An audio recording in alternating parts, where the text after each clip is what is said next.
The area that would become Argos was inhabited as early as the 3rd millennium BCE, but it was in the 7th century BCE that it officially became a city-state.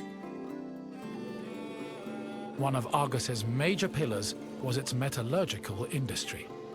As far back as the 8th century BCE, the city was famed for making products like long dress pins and tripod cauldrons, as well as impeccable body armor.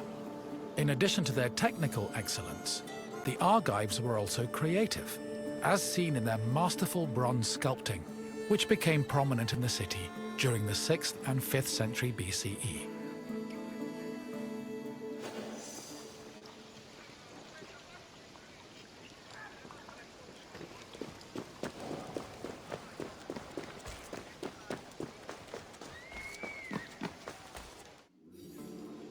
Bronze is an alloy composed of 90% copper and 10% tin.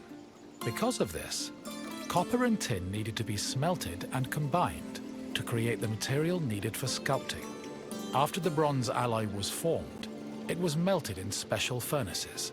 They required a tremendous amount of fuel and were usually supplied with charcoal made from specific types of wood. It's possible they were also coated with a protective lining of clay, which would have been sensible given the melting point of bronze is approximately 950 degrees Celsius. Once the bronze was melted and collected, the furnaces were dismantled and dumped.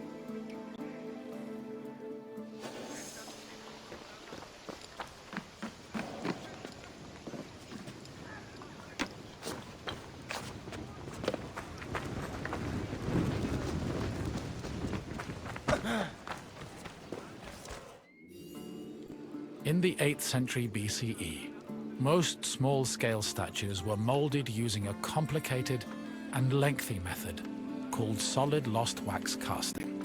From the 7th century BCE onwards, metalworkers adopted the more efficient hollow lost wax casting. At its core, this process involved using sculpting models from wax, making molds over these models, then filling the molds with bronze to produce the desired shapes.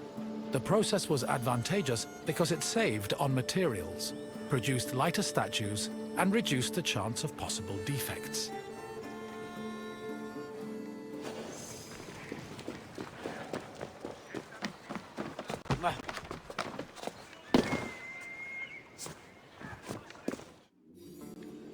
Once all the pieces of the sculpture were molded, they were welded together and subjected to the cold working process.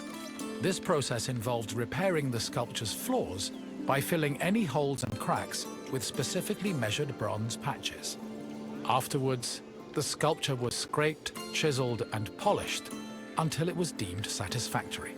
Decorative details like hair, eyebrows, and mustaches were added with the use of a sharp tool.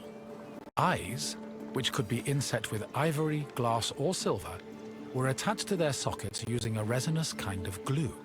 Teeth and fingernails were inlaid with silver, and lips and nipples with copper.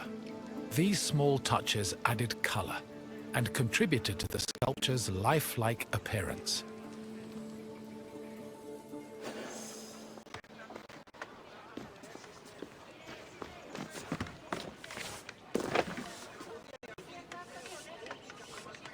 Δεύρον έξω, υπηρέτα.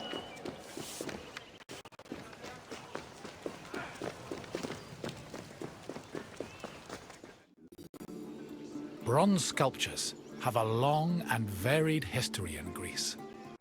During the geometric period of 900 to 700 BCE, the sculptures mainly depicted idealized heroes, charioteers, and horses, and most of them were dedicated to sanctuaries. The Orientalizing period followed in the 7th century BCE.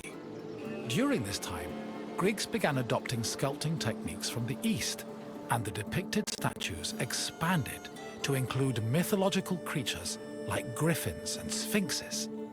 The Archaic period saw statues that reflected a better understanding of human anatomy, which eventually culminated in the realistic and powerful human sculptures of the Hellenistic period.